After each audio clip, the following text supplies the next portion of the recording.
you doing? Doing well, doing well. Good. Hey, April, how are you? Hi, I'm well, and you? Good, good. Thank you for agreeing to be our strike series speaker for this week.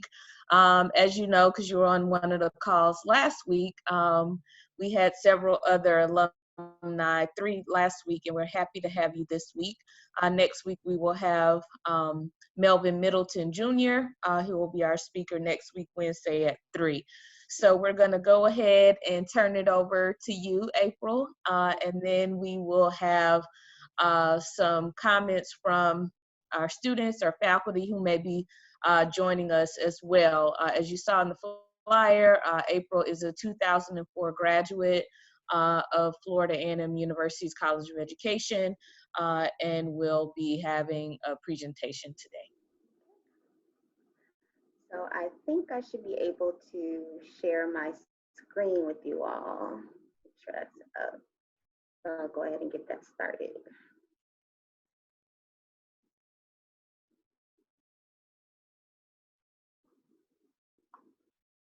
Are you all able to see it? Okay. All right, so good afternoon, everyone. I want to thank you all for having me. I'm just going to go a little into my background and walk you through where I am now. So as it was stated, I'm a college of education grad, 2004. I started my teaching career and ended my teaching career in Broward County Public Schools. So I taught for 9 years. Then I went over to the district side of things, and now I'm on the higher ed side. So I've had my experience of teaching, being an induction coach, working with first and second year teachers, and now I'm working still with K through 12, but more in the high school level with the Broward College Upward Bound program. So this is going to be a very brief and kind of straight to the point presentation because I want to let you all have a chance to ask any questions that you may have in regards to when you first graduate, how you want to plot out your career and things of that nature. So for me, the different steps to a successful career fall into knowing your long-term career goals, having that continuous personal and professional growth, being comfortable, being uncomfortable, and networking, taking risk, and most importantly, enjoying the journey on your way there. So one thing to ask yourself in regards to your long-term career goal is what excites you? So why did you choose the major that you're in? Do you find yourself researching about a specific topic? So for instance, when I was at FAM, one professor that stood out to me was Dr. Ansley. So Dr. Ansley was just like, everything I learned in her class was something I could just take over to when I graduated. So I was like, okay, this is my passion. So I went ahead and got my master's in reading education because reading and literacy was just something that I wanted. So I knew at that point, okay, I want to be a teacher, but my goal for that moment was to become a literacy coach down the line.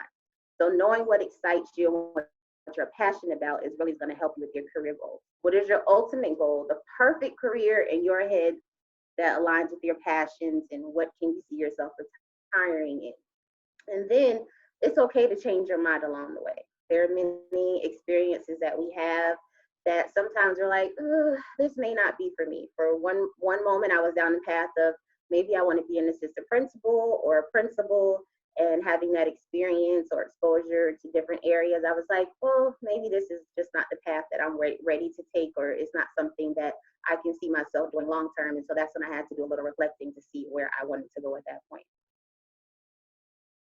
So with continuous personal and professional growth, we have to look at a few things.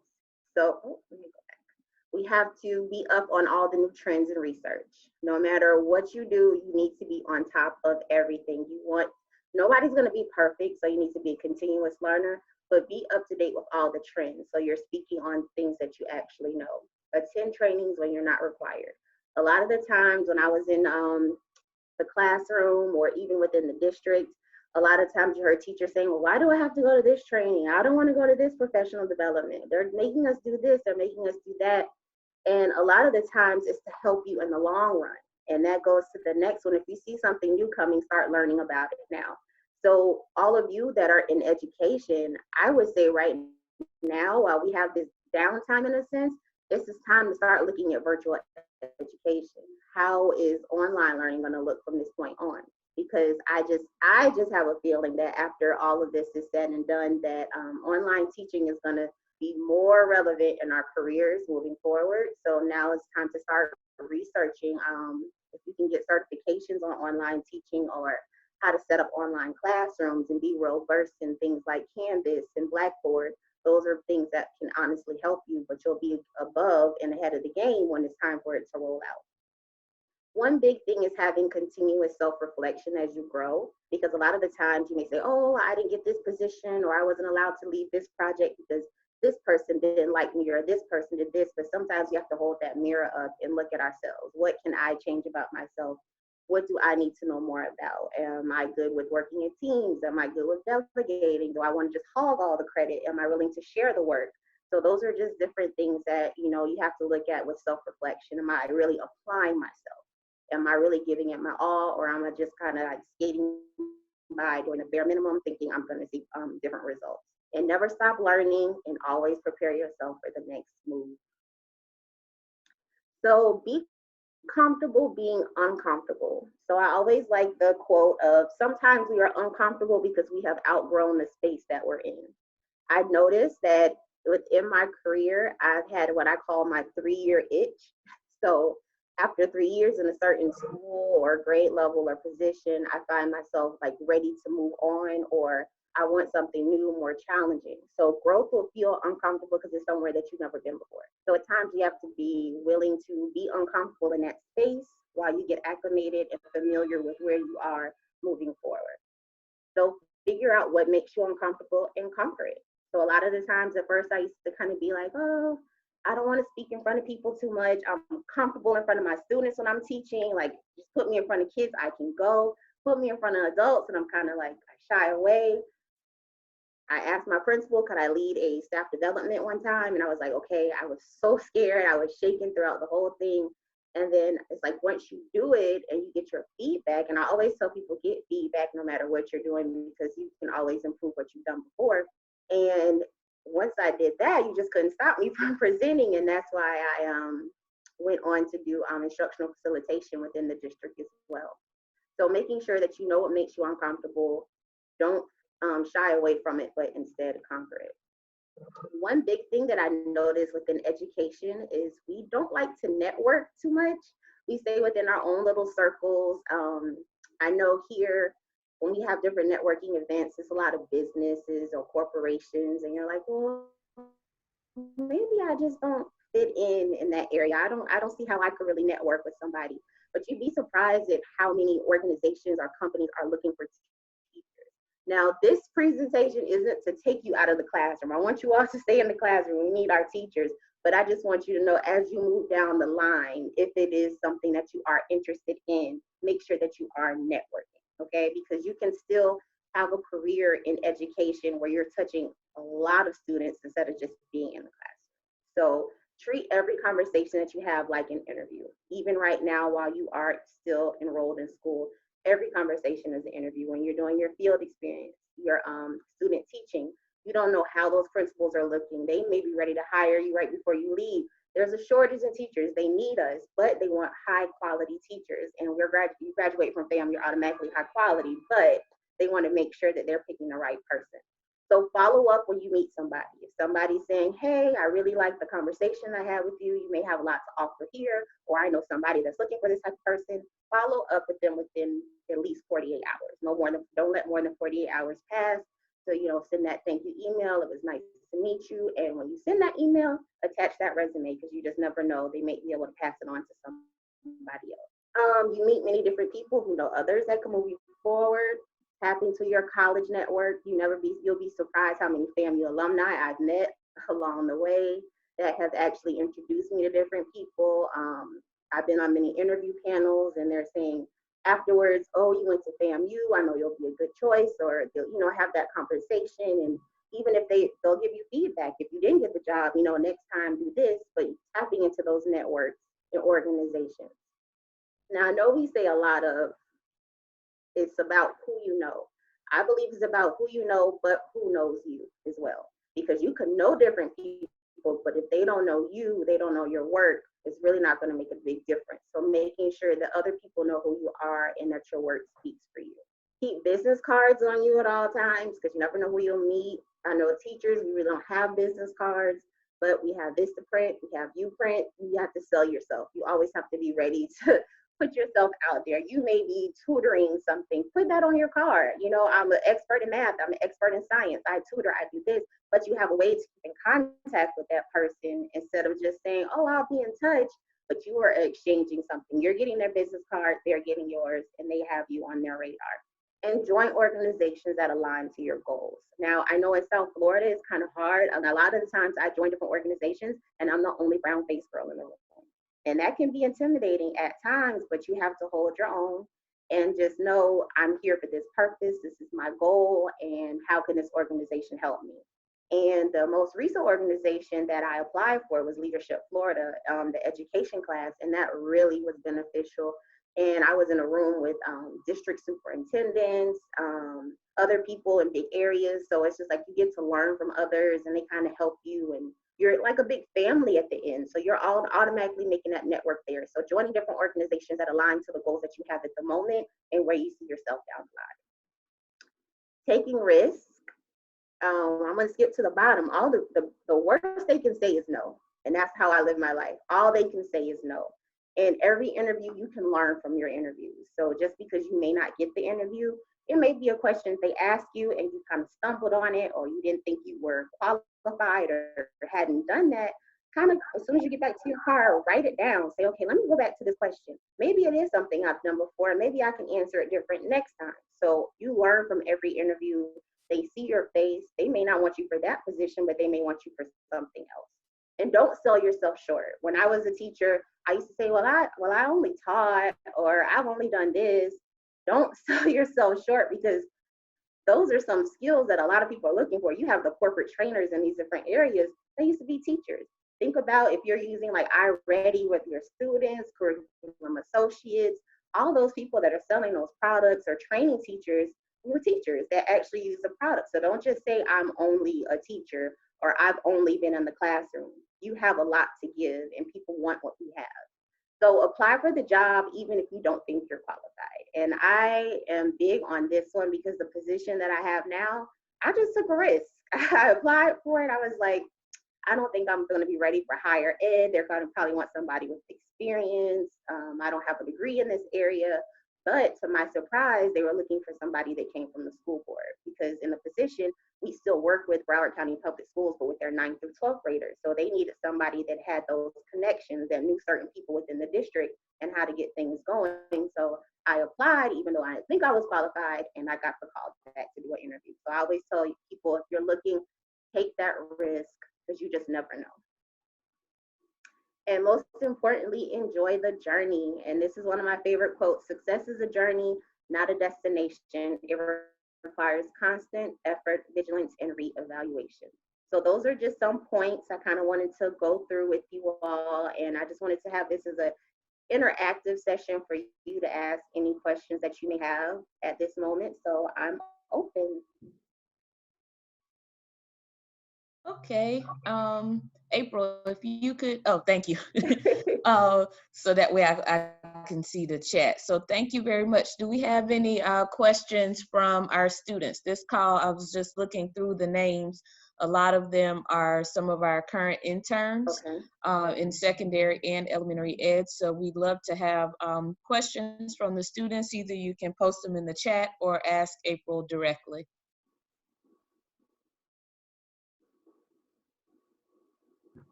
Hello. Yes. You hear me? Hi, my name is Laurel. I'm one of the interns currently interning this semester. I kind of just logged in. So if you can kind of recap some of the stuff you're talking about in the beginning, some of the most important points that I might have missed within the first 5 minutes. Okay, where'd you come in at? That might help me a little bit. I came in when you were talking about, let me go, I took a picture of it. You were on the slide about take risks.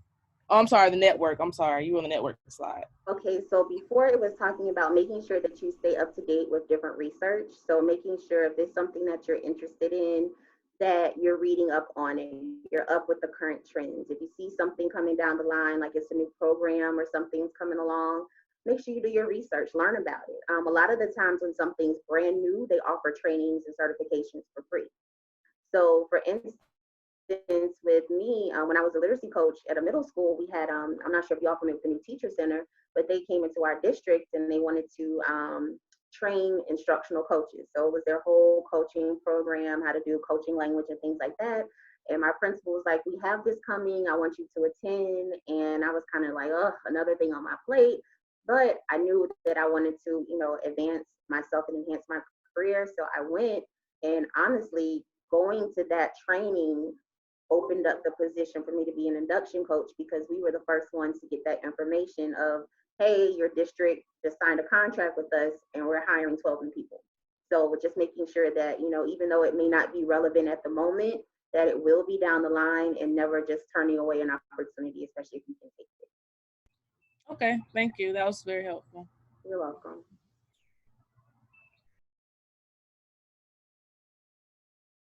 So April, I've known you a long time. I won't say how long, but you have been really good at networking. You mentioned that in your presentation. So can you talk a little bit more about, like when we both lived in, when I lived in South Florida, a lot of the larger so-called non-education groups that you might have networked with that also helped you in your career path as an educator? Okay, so I down here we have, I've mentioned Leadership Florida, but we also have Leadership Broward. And Leadership Broward is what we have to prepare, as they call, corporate leaders.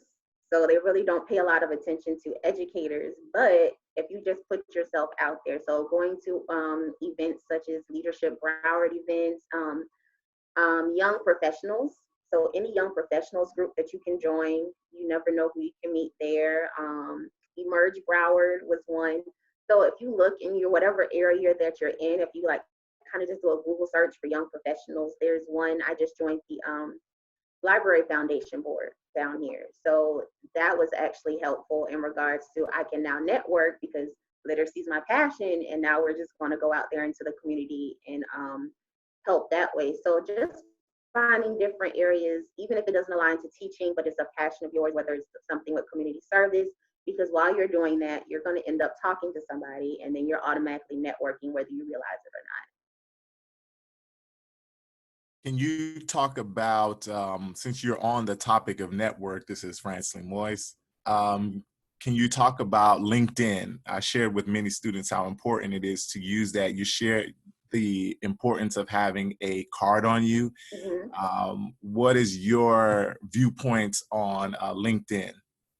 LinkedIn has been very helpful, actually. And LinkedIn Learning, if you all are able to access LinkedIn Learning, I would take advantage of that. But LinkedIn really does connect you to different people that you wouldn't think you had connections to. And that also goes back to people that went to FAMU. So when I'm on LinkedIn, they suggest you may know this person, or you may know this person. And as you're going down the line, I agree with finding people that are in a career that you're interested in, or you see they're doing what you're doing, but at a different level, connecting with them that way. So LinkedIn is a great professional networking.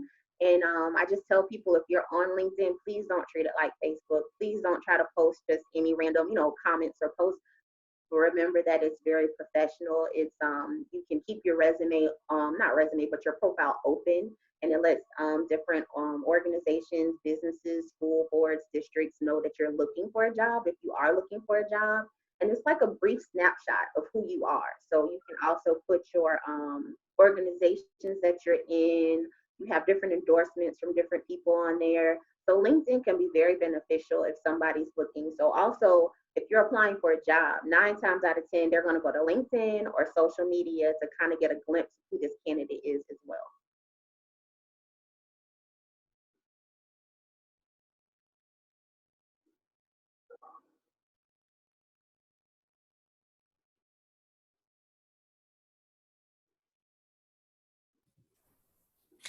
You talked about something earlier too, in terms of not just being in a classroom, how having a educational degree can broaden your scope outside of the traditional K through 12 experience. Can you talk about that in your framework or your experience at this point?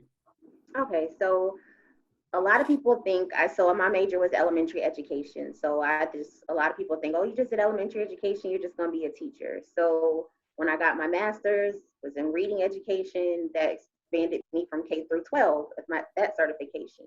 So I went on to middle school, and then once I became a literacy coach, that allowed me to go into the district side of things and training. So I just feel that if you build your career based off of your experiences and not just let your degree limit you, because a lot of the times, yes, you have your degree, but they're looking at your work experience. They're looking at what you've been able to do, how successfully you've been able to do it. So in my current position, as I stated before, I'm the assistant director for Upward Bound at Broward College. I work with mainly adults, but the students that we work with are 9th through 12th graders. So having that education background, I bring a lot to the table in regards to I can connect with them. When it's time for us to build curriculum, I know how to build that curriculum. I know how to analyze data with the students. What are we noticing about the data trends? We use tutor.com with them. Are we noticing a lot of students are signing on for Spanish or chemistry help? How are we going to help our students with an objectives tracker? So a lot of things that we do in the classroom can translate over into different professions, but just at a different level. So we have lesson plans. You got to plan out curriculum. You have to do different things like that. So every job pretty much does the same thing. We just probably kind of have different names for it, and we may go about it different ways. But as I said before, don't say I've only done this or I'm only this, because you can take what you have and pretty much apply it. Because we're teachers, we teach people how to do things. So a lot of the times we're teaching different corporations or organizations how to do things, but at an easier level. And it kind of makes it easier and a broader scope for them to understand it. So we bring a lot to the table in regards to looking at everything from a different perspective and how it can actually be done a little bit easier. Okay, we have a question in the chat from Miss Bryan, our program assistant. She asked, was it hard for you transitioning from the classroom to the district side? A little bit. But honestly, I would say that my hardest transition was when I became a literacy coach at the school I taught at. So that was kind of hard because a lot of the times they're like, you're no longer their teacher friend. You're like the mini administration in their mind, even though you're really not. That was the hardest. But going over to the district, I think the biggest thing that was hard for me was not being able to see kids all the time. So you kind of want that student interaction, but with the district level, you're always working with adults. So you really don't get that interaction with the students. And sometimes you crave it a lot. So it's like, oh, that was the hardest part for me, not being able to do that. And just having your school family, because you don't realize how much of a family you are at your school until you leave. So it's like that coming back from summer break and everybody's just excited to see each other, or celebrating birthdays together, or just like the Christmas socials. Yes, you have them, but it's like it's bigger. So it's like departments coming together when it's usually just like your school setting. So just having that family feel and working with students on a daily basis was kind of the hardest transition for me when I went over to the district. Okay, that was a correction. That was Avery, our current Mr. COE, not Miss Bryant. Sorry, that was a slip on my part. So I wanted to ask, I know that you're very involved with fundraising for Florida A&M University. You, along with your sister, also your parents, you're a big Rattler family. So could you say a little bit more about how students could potentially become involved with fundraising, donating, that kind of thing to their alma mater, even now while they're still students? Right now, they can do the Student Alumni Association. I know our second vice president of the NAA, Ms. Patricia Shaw, is over that. So we're trying to get the students more engaged in that aspect. And a lot of them don't realize, even though at the end of graduation, we let them know they have a year free in the Alumni Association. So I encourage every student, no matter what age, and I'm not gonna lie, when I first got involved into the NAA, I was kind of like taken aback because nobody was there my age. And it was just like, I don't want to be here. Nobody looks like me. Nobody's my age. I can't interact with anybody. But you realize it's up to you at that point to rally all your friends, kind of say, hey guys, we went to FAM. We know what FAM did for us. Let's get it going in that nature. So I would say join your local alumni association. It's easy. Everything you can pay online. So you can get involved that way. I created when my sister passed in 2016, I created a foundation in her name. So you can have different things to give that way. Your local alumni association has different scholarships. You can do that. Even if you find the College of Education, give back money that way. You can do recurring gifts. So every time your check comes, you can give $20, $100, $200, and you don't even realize it. But we always have to give back to FAMU because FAMU gave us so much. That's how I always sell it to people, because we wouldn't have this job if it wasn't for FAMU. Even those people that are in Greek organizations, we wouldn't have been able to join that organization if it wasn't for FAMU. Even if you didn't do undergrad, you had to have a degree. FAMU allowed us to get that. So it's up to us to give back, because there's students at FAMU that are ready to go into the next step, but they can't do it. So a lot of the times at the NAA, we have Save Our Students. Students are ready to graduate, but there's different things holding them up. They owe too much money and they can't register for classes. And just, they want to see that FAMU is at the top. We like to brag about FAMU being the #1 HBCU, FAMU's #1 at this, but it takes a lot of us. Like, we got to look at our performance metrics. We got to get our kids out within 4 years. But if they don't have the money, they're not coming back, or it's taking longer. So I think when I break it down that way with others, they understand the importance of fundraising and giving back. So for instance, because of what's going on, the NAA convention was canceled. We have the option to get your money back or donate your registration to the college. So it's different ways to fundraise. As I said before, find something that you're passionate about. Last year, I was all in because we needed a field house. So I was giving my money there.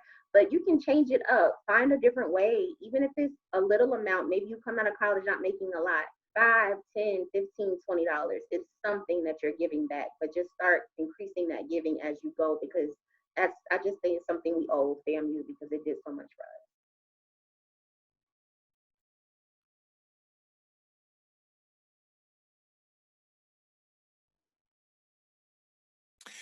You talked about your current position, and I'm familiar with the organization. I want you to elaborate on how our current students can actually get involved even now with the program, if there's opportunities for them to get involved with that.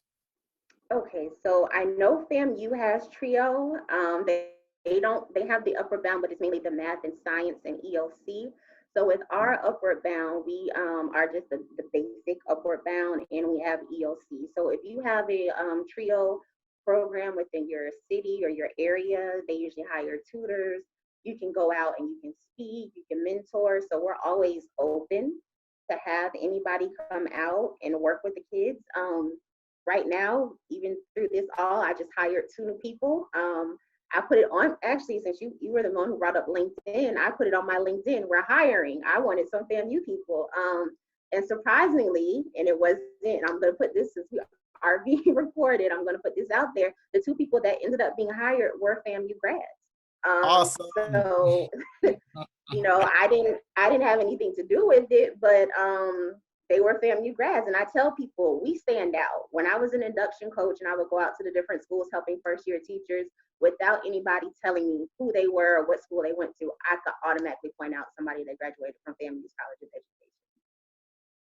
And it's a positive thing. So as I said, if you're interested in helping with TRIO or working with them, just do that search on LinkedIn. Indeed, you can volunteer to be a tutor. Sometimes they pay the tutors. We have summer programs. You can sign up to be a professor during the summer programs, but there are different opportunities depending on where you are and what colleges in your area offer it.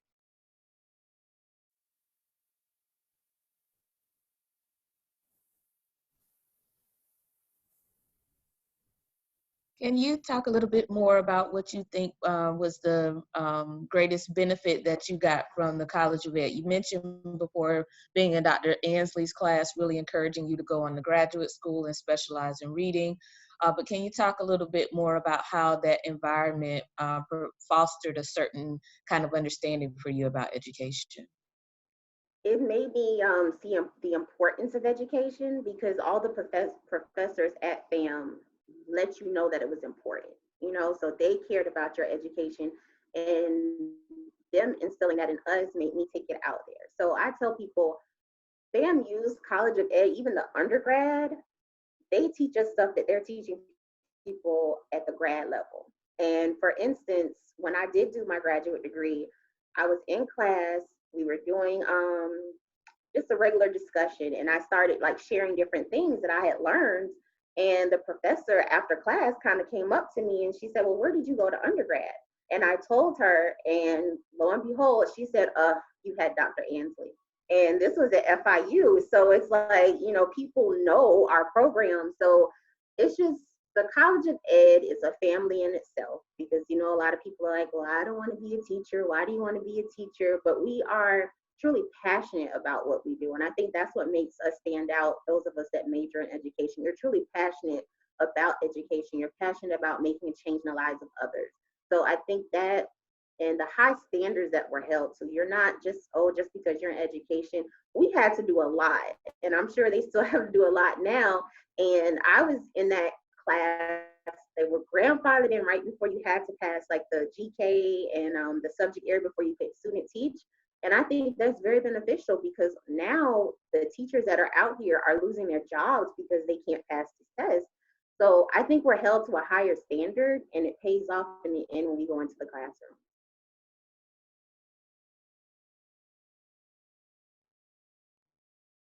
Okay, do we have any other questions or comments? Dean Watson, you had your hand up.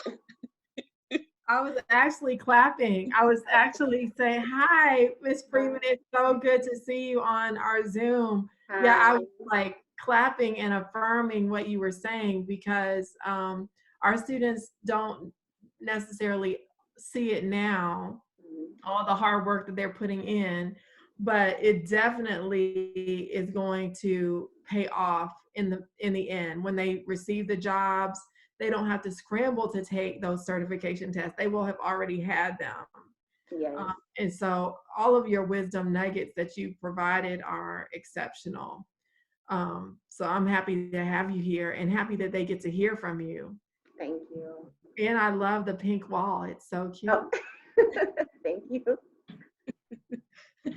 Okay, so April, did you want to say anything about the scholarship that you, or foundation that you have for Joy? Did you want to say that? Because we have Naomi's here. I think there might be one or two other people who, other than Naomi, I think Naomi's the only one that's on here now that was in the band. She didn't play the piccolo. But did you want to say anything about the scholarship? Because that way we can let other people know. Right. So since you all are education, that part is kind of scratched out. My sister was health information management major, and she played in the band. So even if you are in the band, if you're in the symphonic band, the orchestra, or anything like that, flute choir, you can still apply. So we were able to award a scholarship to a young man. He didn't play the piccolo. So if you're in the band, I would say just go ahead and apply. And also back to the NAA, we just opened up our scholarship today. So I'll send that link to you to share with the students, but current and incoming students can apply for that. And 9 times out of 10, everybody that applies gets something. So that's a scholarship. So that's another perk of the National Alumni Association. So if you can join when you're done, join and be active. Yeah, and the scholarship that she has in her sister's name, who marched in the band with me, that's actually how I met April when she was just a little tiny person. That scholarship is $500, right, April?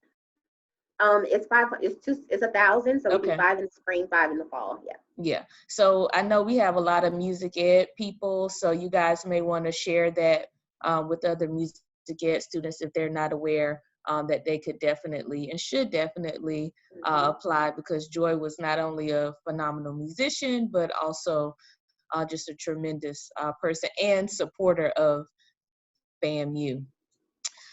So if there are no other questions, do we have any other questions? Everybody's kind of quiet today. How many elementary ed majors do we have? Do we have any on, or are they mainly secondary?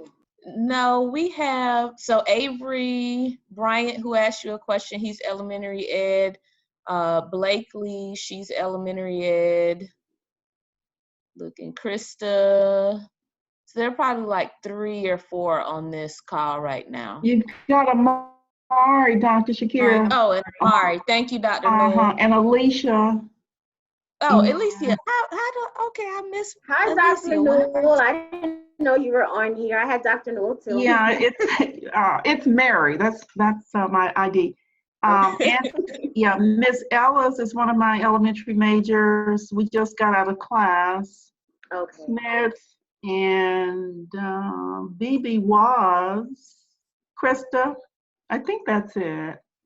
Okay, so we had a pretty good representation on the call then, which is great.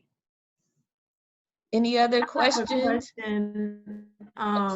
Freeman, one of the things that our students are very committed to education, and we really are proud of them for how much they have accomplished. But how can they and wonderful alumni like you share how important it is to go into education as a major? We are having, it's not that we're facing enrollment issues because of FAMU, it's because we don't have enough students that want to be teachers. So how would you advise our current students and some of your fellow colleagues to keep promoting education? The biggest thing I can say is our babies need us. The studies show that the ratio between African American teachers and the African American students is not good. So they need us there. Representation matters. That's the biggest thing that I can say. And as I tell people, just because you start as an educator doesn't mean you can't, branch out and do other things. Education can take you down different routes where you're still working with students. So that's why I tell people, yes, I'm not in the classroom. Yes, I'm not with the school board, but I still always one of my goals is to always have a profession where I'm still working with students. So right now I'm just working with high school students, but I'm still working with them because the students need us. They need somebody that can relate to them. So that's why I'm very big on that diversity, equity, and inclusion, because the kids need it. They're not represented well. And a lot of the times the attitudes that our young ladies have are taken out in a different manner, but we understand how they are. So the kids need us. I tell people to think about that one teacher that you had that really changed your life, that made you want to keep going. We need more of those out there, because a lot of the times the teachers they're tired. A lot of the times I hear, they don't want to do it anymore. And some people aren't in it for the right reasons. We have more of the teachers that we have in our district are not education majors. And you can tell a lot by the way they teach. Now, I'm not saying all people that don't have the education major are bad teachers or don't want to be there, but a lot of the times it's a high turnover because that's not what they went in to do. That wasn't their intention. They may be teaching until they pass the LSAT. They may be teaching until they, they're in the Coast Guard and they get called away, or I have somebody that's teaching because I just need to get out the house because my husband works, but I don't have to. It's different areas, but we need those people with that strong background that are really going to move our students to that next level, where we're not worried about, oh, they didn't pass the 3rd grade test so with the student's portfolio, but we're making sure they're passing. We're closing that achievement gap with these students. So they need us because we have the true knowledge to move them forward and make an impact in their lives. So don't stop doing what you're doing. Even if I tell people if they major in something else, if you want to minor in education, we need educators out here, because right now the shortage is very scary that we have, because you can find a job anywhere right now, guys. So we are in high demand, and it's up to us to make that difference for our students. Absolutely. Thank you for that. April, can you say, you started to talk about it a little bit, but can you say a little bit more about how being in a teacher education preparation program or in a college of education gives you a different skill set perhaps than people who may, and this is not knocking Teach for America or City Year or some of those other programs, on them. but can you speak a little bit more about the kind of rigor, which is what you're alluding to, right? That you receive in a college of ed or teacher ed prep program. I believe a lot of people jump into teaching because they think it's easy, and it's not. Us having this background, your field experience, student teaching experience, don't take these things for granted, guys. These are opportunities for us to learn, for us to self-reflect, but for us to say, I want to do elementary ed, but I don't want to do this grade level, or I don't want to do this. So it allows you to see where your strong points are with lesson planning. I used to laugh like, oh my gosh, you have to do all this lesson planning and do this and do that. And it's funny because when I first started teaching, my team would laugh at me because I had the full lesson plan like down, like everything's down. But it comes to find out when we were doing sub plans, you had to write your plans like that because somebody should be able to step in and teach your class if you're there or if you're not. So having that background on proper lesson planning, having that background on analyzing student data. A lot of people don't know how to analyze student data to drive instruction. A lot of people just think, oh, we just took this test, oh, the kids failed. You know, you guys need to do better next time. No, what are the trends showing? Did all of them miss number 1? Did all of them miss number 16? What are you noticing about this standard? Did I do something wrong? Is it the kids? So I need to revise my lesson. And a lot of the times knowing how to differentiate instruction. My 3rd period may be different from my 6th period. How do I make that look different to meet the needs of students? And that's all the things that you learn in an education program. You know how to make those changes along the way. But a lot of the times people that come in that aren't educators, they're learning while they're working. So it's like they're kind of being a disservice to the students because it's like they failed them in a sense, and then they're coming back to correct it. And the way our system is going, we don't have a lot of time to go back and correct it. So we can see different things that are going on and stop it right there. So those teachable moments, a lot of people don't know what those are. They don't know how to just, you know, if I'm teaching a lesson and a student brings something up and I see that they're going in the right direction, but they kind of got it wrong. Okay, on the spot, I'm able to flip it, go back, let's see how you're thinking. The whole modeling, a lot of people don't know how to model. They kind of feel weird. Like, why am I kind of teaching myself? How am I, you know, walking the students through it? Even when it comes to doing centers, if you say centers, that's like cursing in some schools. Like, why do I have to do a center? I don't see the purpose. And so coming from a teacher prep program, you know the purpose of everything that a principal or a cadre director is asking you. Say, okay, I know they want this because. So a lot of the times having that background and that experience, it really helps you move your students in a different direction. Okay, thank you very much. Any other questions or comments? Any other questions or comments? Well, again, thank you, April, for being our Strike Series webinar speaker. If we were face-to-face, we would hand you some really cool FAMU swag. But we really appreciate it. And as always, Ms. Bryant did record this presentation. Ms. Bryant, do you want to say a few words about the YouTube channel that you're developing and the kind of content that we want people to submit? Well, as far as YouTube goes, we are uploading all of our series there. We're in the process. Dr. Blankenship and I are working on a few projects. We'll keep you posted. Please follow us on our Instagram, Facebook, Twitter, handles, all those, and yeah, that's pretty much it. Okay, thank you. So a part of that is we're going to be building an archive with this Strike series and other series that we do. So definitely look out for us there. And next week, as I said, we will have Melvin Middleton Jr., who will be our speaker at 3 p.m. on April 15th. Again, remember, for those of you who are music ed, you definitely want to apply for the scholarship if you're available. So again, thank you, April, and please give Thank my you. love to your parents. Hopefully Okay. when we're back and can communicate and not social distance, I would love to come speak to you all in person if possible, just to That would be Yes, everybody. yes, awesome. we love that too. You All know, righty. I was just thinking, Dr. Shakir, we need to take all of the students that have been attending our webinars and put them in a drawing for them to get a swag bag. So we're gonna send our speakers something cool from the College of Ed, but some of you all, I've seen you at every one of the webinars, and so that will increase your chances. So that's what we'll do.